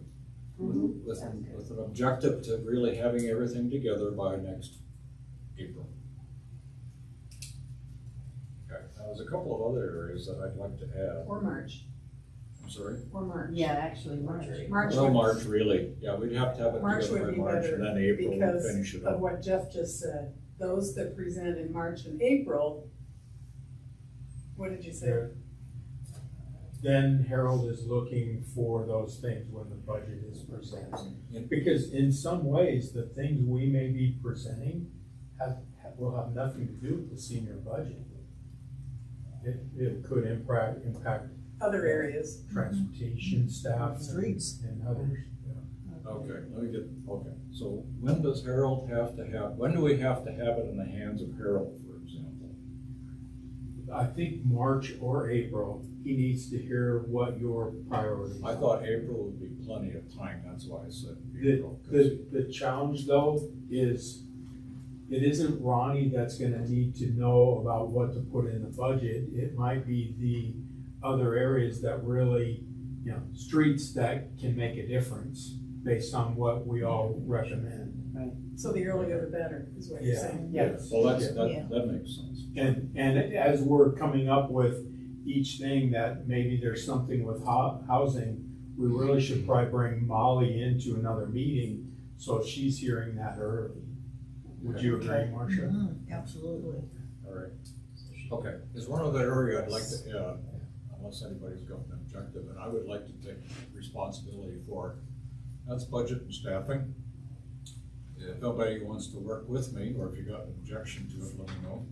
But I'm thinking, I'm not talking about preparing Ronnie's budget, or, you know, the budget for the senior center. What I'm talking about is what we see as a board may be necessary for budget and staffing. And that would go along with the recommendations that we're looking at. Understand what I mean? Do we need to be involved in that, or would that be Ronnie's No. purview? No, Ronnie will be doing his own budget. I'm just For the talking senior about, center. I'd be working and talking with these guys. But I just think we should take an independent look of the budget and staffing from the point of view of the board. That's what I'm saying. For outreach, transportation, and housing? Or anything else, but particularly those three, yes. I'm not sure that the board has enough visibility into the organization of other departments to be effective at that. Okay. Being the devil's advocate and all. Yeah. Ronnie, were you gonna say something? No, I was just commenting. Hi. Hi, hey. Hi. Have a seat real quick. Hot Hot seat. Hot seat, who's hot seat? Okay, so people don't think that's a very good idea. I think it's somewhat of a duplication of effort, Yeah. or extra effort that we don't have on the board. Or enough maybe you people. need to tell us more about what your thought is. Right, how about if we think of it this way, as we move along with sharpening up housing, outreach, Yeah. and transportation, we then see if it's necessary, if there are obvious needs for recommendations to staffing and budget that come from the information we gather. Okay, that's a good And way of then that will doing leave it open, but it doesn't necessarily have to start out with, when there's no information to look at. it. Well, that's actually what I meant. Awesome. I'm Great. gonna take credit for that. Go right ahead. It is really what I meant, Okay, I don't wanna do your work, that's not the point, but I do think it needs to be watched, and recommendations made if you feel it's necessary. Well, and the other thing is that if you start with these particular priorities, even though they're priorities for seniors, they're not in Ronnie's budget, right? right. And so the thing is, if you have a need case and an ask that's documented for something specific, like fixing, putting a roundabout here because the cars go too fast, okay? We don't need to figure out how much it costs, and that's way outside our wheelhouse to do it. But if you can get the staff and the public behind it, then that puts a burden on the traffic staff and the capital budget for the following year. And they have to figure it out because we made our case. So you said have a need case and Ask. I got one other area, and we haven't talked about this much. I'll just get your reaction. Heat mitigation? What was that? Heat mitigation. Heat. Temperature. Older people are suffering from the heat, and it's gonna get worse. So there's nothing going right now? No, not, Well, there's a little. There's a survey being done by the city. Zach Lance has put together a survey. He didn't do it. Had all kinds of people involved, and I think he said he's got something like 50,000 data points on temperature and humidity this summer from around the city. And, I think that's going to be a bigger and bigger problem as far as people trying to deal with heat, especially older folks. And so, I don't know how receptive, it's not to the level, I don't think, of the other priorities that we've been talking about. But I do think it's something we need to take a look at. What do you think? Well, Lonnie? Wouldn't we consider it to be temperature mitigation, because it would be a winter problem also? I guess it could be, but it was in the context of just measuring in the summer. Yes, Yeah. surely. I volunteered for that program and drove around the city in Oh, did you? a pre-approved route. Yeah. At 6 o'clock in the morning on a Sunday.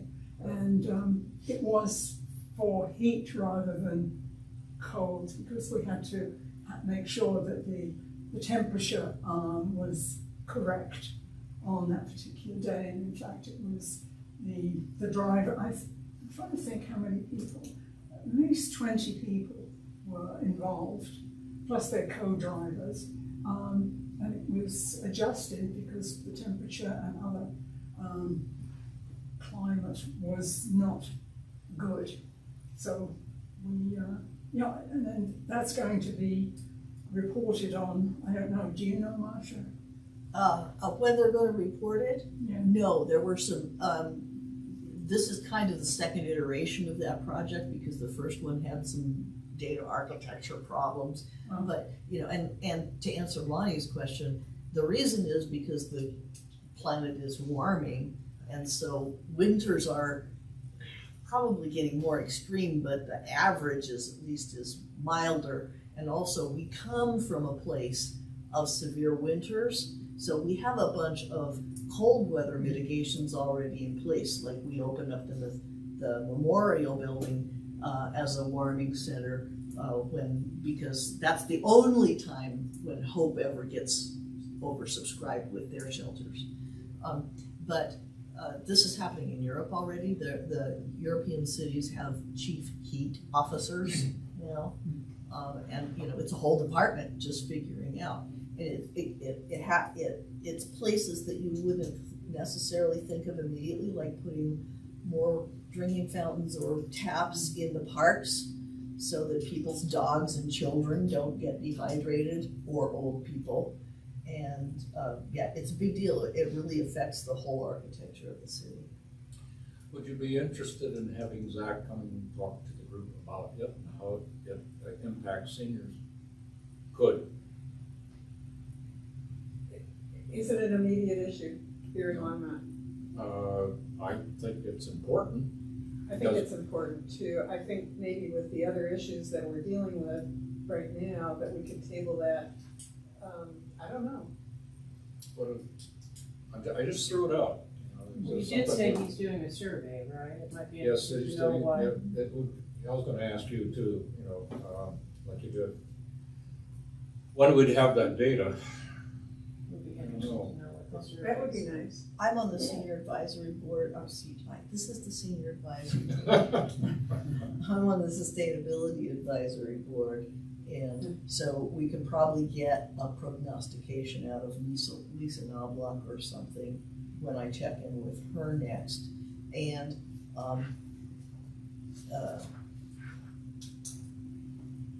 to answer the question of urgency, having a plan is pretty urgent because our budget constraints mean that we refresh the parks every 7 years. You know what the predictions of the extremity of weather that we're looking at in 7 years. It's pretty rough. We better have our new taps installed in our parks, because if you're a runner, it's on you, right, to carry enough water with you and to not go too far. But if you are a person on a walker, or a person with a little teeny dog, or twins and a toddler or something, and you're range limited, we better have a friendlier city in case you overheat when you didn't realize it was going to happen. Well, how about this? When there is a survey, when the results are available and they want to release them, I'll bring it up again. Yeah, that's a good idea. I do think it's something, I think we do need to go in that direction. And also there's a project that the city's doing too, as far as building, I think it was 10 homes that will be heat mitigated. And I guess Zach could talk about that if and when it comes. Okay. Anything else under old business? I just want to clarify the deadline for the applications for the board. I will email that. I just asked Don the exact question, and I'll email that to everybody. Thank you. Okay. Yes, tech positions, right? Yes. Okay, so the other thing is, folks, we really need to get out and talk to folks and see if we can get working or something. And I have to be sincere, I've been trying to find a Spanish-speaking person to get on the board, or bilingual person, I should say. And I haven't had a whole lot of success. And I know that when I applied for the board, there was, that little office was full of people interviewing for those 5-minute spots. And I guess today it's really difficult on most boards, I guess. Yeah, it is, Yeah, it's yeah, difficult, So it takes all of us to try to find somebody. right? And the next question I have, where are we at with the water meters? The new meters that are being. Oh, electric meters. Electric meters, thank you. Yes, they're doing it in phases, which is kind of like Stand Rock Spam. Yeah, and, I think the heavy rollout does not start until spring. So they're doing more now, but it's still sectional. We're not scheduled in our And next I just wonder, fall. what's that? I don't think we're scheduled until next fall. Okay, and then I get a clarification, is there gonna be an additional cost on this? No. The only time that there's gonna be an additional cost is if you opt out, because you don't want one of these things, and then there's a monthly charge for, having somebody come and read your meter, because it's an expense that the city expects to not have. So, the costs long-term are, there's gonna be, in a couple of years, not right away, there's gonna be, savings programs that you won't be able to take advantage of if you've opted out. So in addition to paying $15 a month, you don't get to, some savings opportunities and stuff like that. The other Okay. thing is, I'm sorry. people are flyering neighborhoods with disinformation about smart meters now. So, All kinds of it. Read the TC line. yeah. All right, Ronnie, maybe you can just roll up the update and your manager's report. Yep, and I kind of put this in my manager report and merged them together. So just want to introduce a couple people. So we, again, as mentioned, we are now officially 100% staffed. Thanks to two of these awesome individuals who filled our vacancies for our recreation programming positions. So Good this work. is Amy Hodge, this is our recreation program supervisor, and Valerie Rodriguez, our recreation program coordinator. And Valerie started August 21st, and Amy started the 28th. Welcome. Welcome. And they hit the ground running. We're working on a Go production right now, going out here at the end of the month. So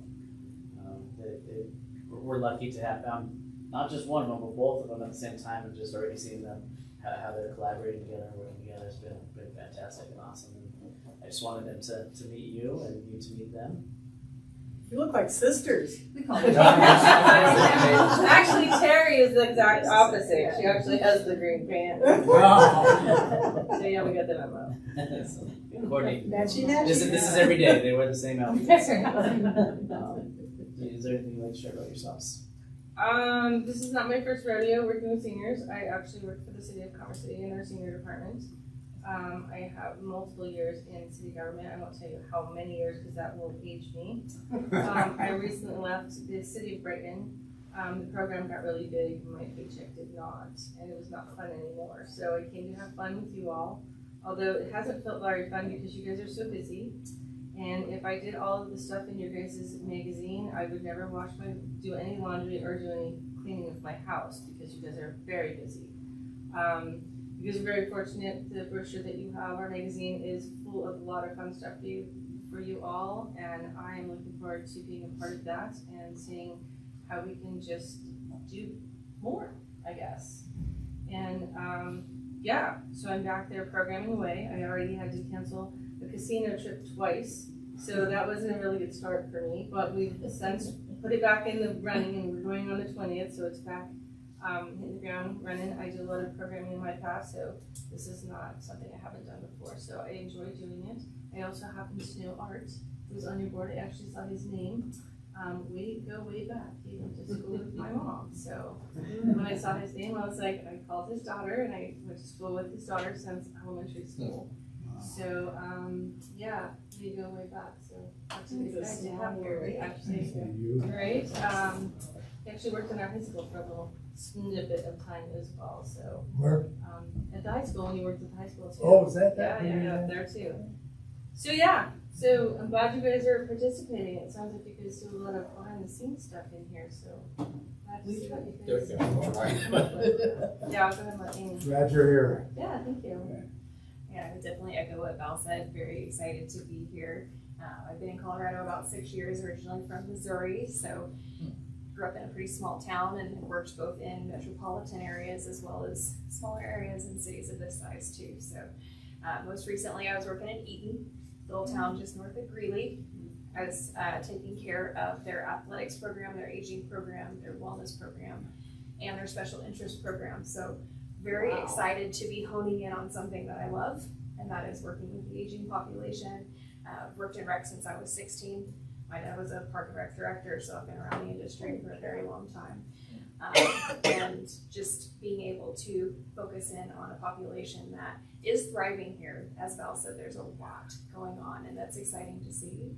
I think already we're starting to see some spaces where we can help grow things even more, and just the involvement that the community has and the support that the community has for this facility is amazing, and excited to be a part of that. My mom did not go to school with art.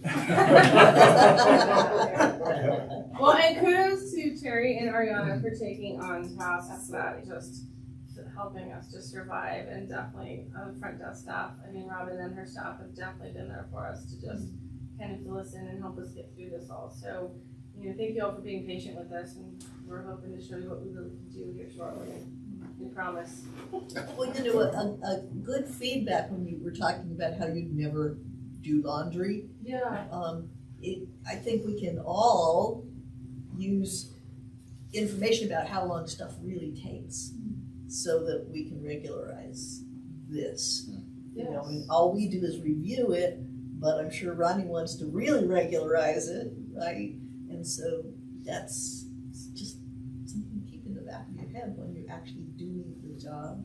Yeah, for sure. And the only other piece I'd like to say, I don't know if you've reached out, you were talking about Spanish speakers, and have you reached out to Veronica or any of the people here to see if there's anybody that would be interested? Yeah, Okay. I've done that. All right, that was my 2 cents. It's all right, but the thing is, all that's good. And if you hear from Veronica, don't hesitate to. Yeah, she's Let working me know really and I will, hard on that Spanish I will speaking group reach out, for yeah. sure. Yeah, because she really- meets with a lot of people, Yeah. and so do some of the others, you know. We've got a little phone tree and email going on for them to start participating in more programs and events, and it's starting to go.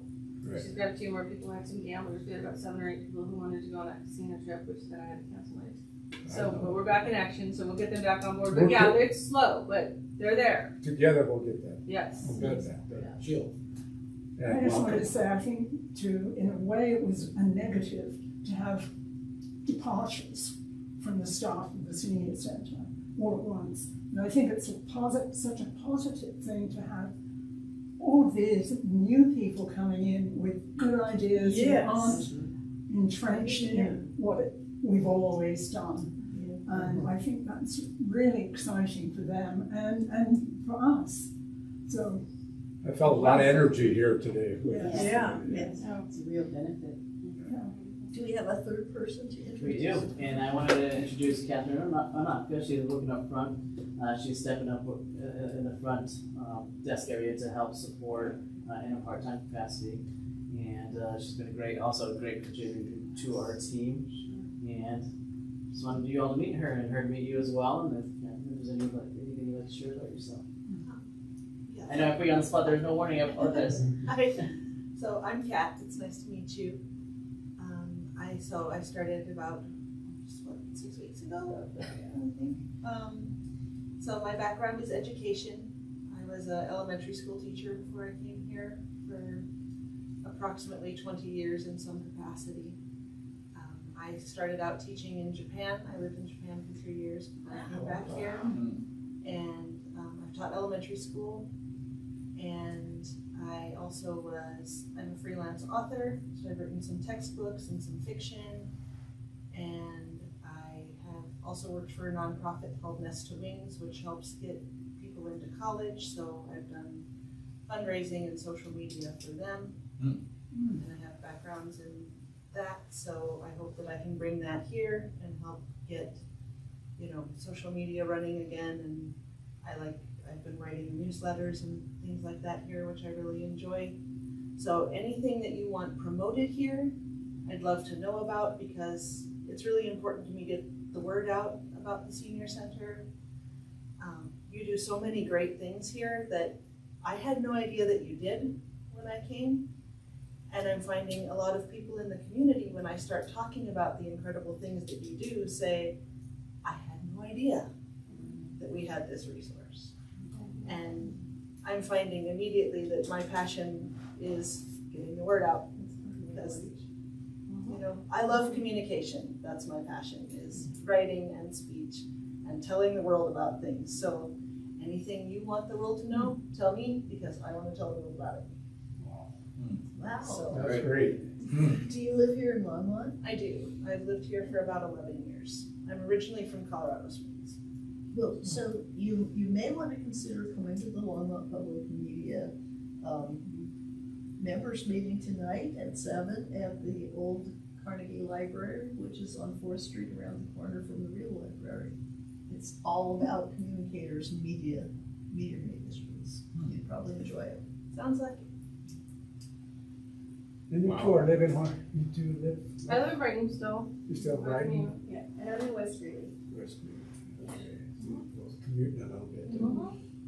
And Sheila, I think you hit it right on the head that this is such an exciting time right now.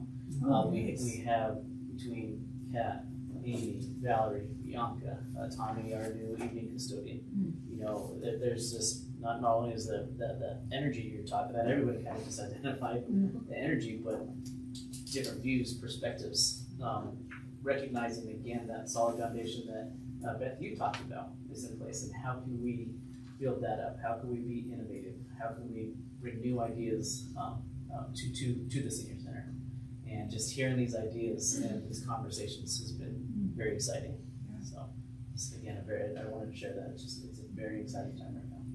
Yeah, I'm gonna sum up that it took us 3 hours and we had to shut it down. We met for 3 hours and we didn't have enough time. And that was just with Terry and Ariana and the three of us met all together. And it's just everybody trying to Don't burn spin out, everything. guys. Don't Yeah. burn out. You're absolutely right. Yeah.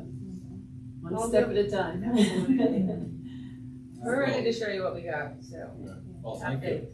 Thank you You're all very much. more than welcome to stay, or you can head out. It's your call. So just want to let you know.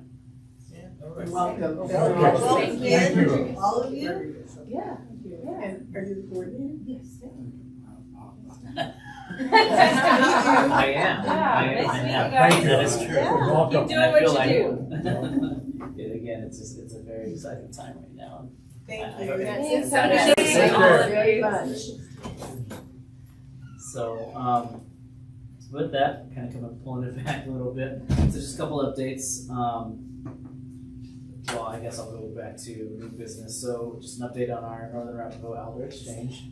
So we are, as I last mentioned to our advisory board group, Northern Arapahoe invited us to Senior Center to go to Casper, where they're hosting a hosting a horse race relay event for all Native American tribes in the U.S. and some in Canada participate. So something that they host and they're very proud of, and said, hey, we want you to come see this, be a part of it, be a part of their culture, something that they're really proud of. And so I coordinated with our Friends Board and asked them to provide some funds for me to take a leadership group up there.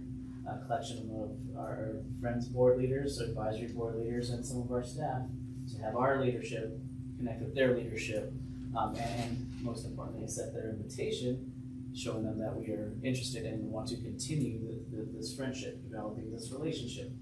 And so it's not directly centered around the Elder Exchange. It's just, again, building that relationship.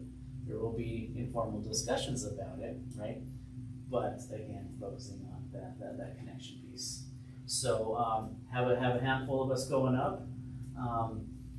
Sheila's going to be representing the advisory board in this trip. So we're going to head up the Friday, September 22nd, and come back September 24th. So we'll be up there 2 nights, and we'll come back back Sunday. So I'm really excited for this opportunity for our leaders to connect with their leadership and again, just build that relationship as we continue to work towards an elder exchange. I received an email from which would be considered their senior center manager. Yeah, operates a little differently over there, but she is at a point where she needed to get through August and said, okay, now September's here, let's start this discussion, let's start working on this.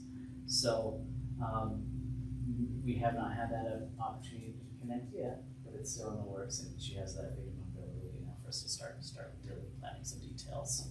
So I'll be able to in October be able to share what that trip looked like, and Sheila will be able to share as well. Yeah, Great. We had a couple updates. Outside of that, is we were also, speaking of friends, we work with friends to get that Wi-Fi enhancement for our SATC group, whose groups just continue to grow.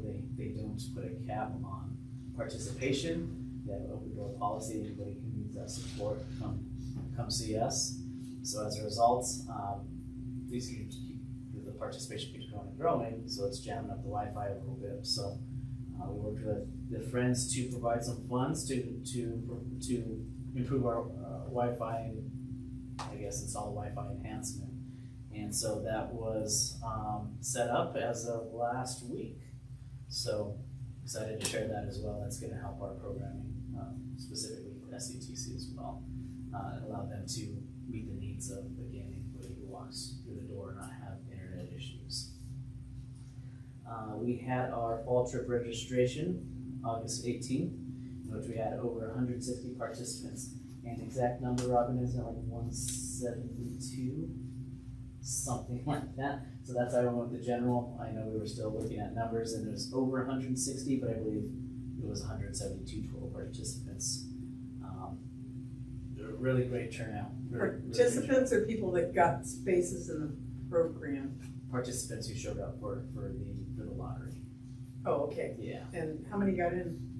So I have to look at the registration piece. I mean, there's going to be wait lists on a lot of our big. All of our trips are full except the casino trip and one. I just wondered how many people were serving with those trips. How many? How many individuals we serve for in those trips that are registered per quarter? Right. So that one's 172. So 172 registered for at least. Oh, registered. Okay. Right. Okay. Right. People that got in. Yes. Okay. Thank you. Yeah. That's what I was looking for. Yeah. So just how many didn't get in? Oh, how many? So I'm not sure. I don't know if you're talking about the lottery. So how many people entered the lottery? You get or you don't get it. It's just to hold your place in line. So 172 people came through the line. So some of them got on a wait list, some of them got on a trip. Everyone got something. It just might be wait listed. Yeah, I'm just wondering how many were actually taking on trips. There's not really a way to see that number because there might be, people going on multiple trips. Okay. So it's hard to tell you how many individuals. It just seems like so few people are being served out of the senior population for that, but anyway. That's my opinion. We can unpack that. What do you mean underserved or not served? I think that with all the work that goes into it, and I'm just looking at the bottom line of how many senior citizens here are actually being served, and how many are not being served. So the question, I think, is this saying? The best use of our budget money? Yes. Right, because even that's always been a concern of mine. I know it's always been a big part of the senior center, but I just wonder about that, and I always have. Yeah, and I've been on one of those trips. Don't think I'd do it again. They're work, but but they're also expensive. So we're not necessarily serving the neediest population. So it depends on the trip. There are some that are pricey. If you're going to Denver Center Performing Arts, maybe it includes dinner or even candlelight dinner theater. So you're getting a show, you're getting a dinner, you're getting transportation. It's a 3-4 hour event. Those cost a little bit more. than some of the other ones, right? Versus say a lunch where you're traveling just to have lunch and come back. So there's different price points. There's lower level price points, and there are some bigger ticket item price points. Historically, evaluating, is this the best use of staff, time, energy, resources, budget? It's something that's been the highlight of our community. That's why we saw what we saw when I first got here with the staffing issues. That we need staff. This area is going to be underserved. We're not going to spend time or energy for programming. That's what some of the concerns came about that we saw in the past 5, 6, 7 months. So is it a need? It falls into our vision of creating opportunities to enhance quality of life. And so these trips, these programs support that enhancement. So I think it is something to continue to offer.